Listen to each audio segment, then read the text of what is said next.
பிரைஸ்லால் கர்த்தருடைய நாமத்திற்கு மகிமை உண்டாவதாக. ஒரு வசனத்தை கூட வாசிக்கலாம். யோவான் 8வது அதிகாரம் 32வது வசனம் இப்படியாய் சொல்லுகிறது, சத்தியத்தையும் அறிவீர்கள், சத்தியம் உங்களை விடுதலையாக்கும். அல்லேலூயா. சில சூழ்நிலையில், சில உபத்திரவத்தில் நம்ம சிறைப்பிடிக்கப்பட்டவர்களாய் கற்றுண்டவர்களாய் இருக்கிறோம். இதிலிருந்து நம்ம எப்படி விடுதலை ஆக்கப்படுகிறது அப்படின்னா கர்த்தருடைய சத்தியம் தான். ஏன்னா வேதம் இப்படி தான் சொல்லுது, சத்தியத்தையும் அறிவீர்கள், சத்தியம் உங்களை விடுதலையாக்கும். சத்தியம் இல்லாமல் இன்னைக்கு நிறைய பேர் சீர்கெட்டு சில பிரச்சனையில், சில வியாதியில், சில விதமான சிறை இருப்பில் கற்றுண்டவர்களாக சிக்கி கொண்டிருக்கிறார். நீங்கள் சத்தியத்தை அறிவீங்கன்னா சத்தியம் உங்களுக்கு சகலத்தையும் போதிக்கும்.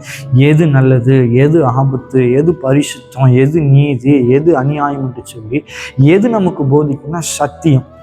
அல்லேலூயா. இந்த சத்தியத்தை நாம் அறிவோம் அப்படின்னா சில சிறையிருப்பில் நம்ம போய் மாட்ட வேண்டிய அவசியம் இல்லை. சில உபத்திரவத்தில், சில சூழ்நிலையில் நம்ம சிக்குண்டவர்களாய் மாட்ட வேண்டிய அவசியம் இல்லை.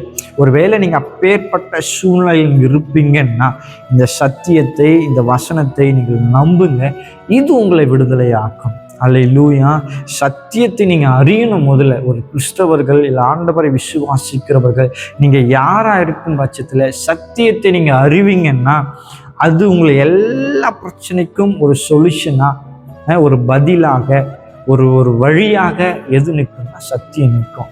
இன்னைக்கு சிலர் சொல்லுவாங்க, இந்த பிரச்சனையிலிருந்து நான் எப்படி வெளியே வரேன், எனக்கு வழியே தெரியலன்னு சொல்லி சிலர் சத்தியத்தை தெரியாதவர்கள் இப்படி யோசித்து கொண்டே ஒரு பெரிய பள்ளத்தில் போய் என்ன பண்ணுவாங்க, விழுந்துருவாங்க. சிலர் வழி இல்லாமல், அந்த போதனை இல்லாமல், நல்ல ஆலோசனை இல்லாமல் தன்னைத்தானே மாய்த்து கொள்ளுகிறவர்கள் கூட இருக்கிறாங்க.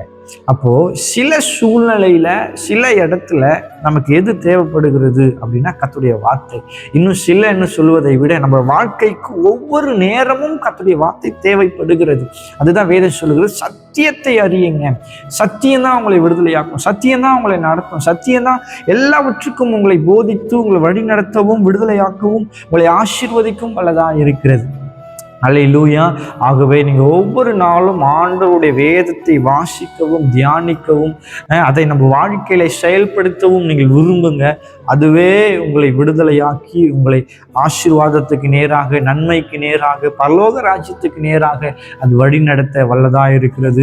இதை பார்த்து கொண்டு இருக்கிற நீங்கள் எப்பேற்பட்ட சூழ்நிலையில் இருந்தாலும் சரி, நீங்கள் நினைக்கலாம் அடுத்து ஒரு வழி இல்லையே, இப்போ நீங்கள் நினைத்து கொண்டு இருக்கலாம் அடுத்து என்ன பண்ணட்டும், இந்த தேவை இருக்கிறது, இப்படிப்பட்ட நிலையில நான் மாட்டிக்கிட்டேன்னு சொல்லி நீங்கள் சத்தியத்தை நம்புங்க. கர்த்தருடைய வார்த்தையை நம்புங்க. நிறைய வார்த்தை சொல்லுகிறது, கர்த்தர் எனக்காக யாவையும் செய்து முடிப்பார், நான் உங்களை ஆசீர்வதிப்பேன், அதிசயங்களை காணப்படுவேன் சொல்லி நிறைய சத்தியமான வார்த்தைகள் இருக்கிறது. அதை நீங்க நம்புங்க, விசுவாசிங்க. ஆண்டவர் உங்களை விடுதலையாக்குவார். கர்த்தர் தாமே இந்த வார்த்தையை ஆசீர்வதிப்பாராக. ஆமென்.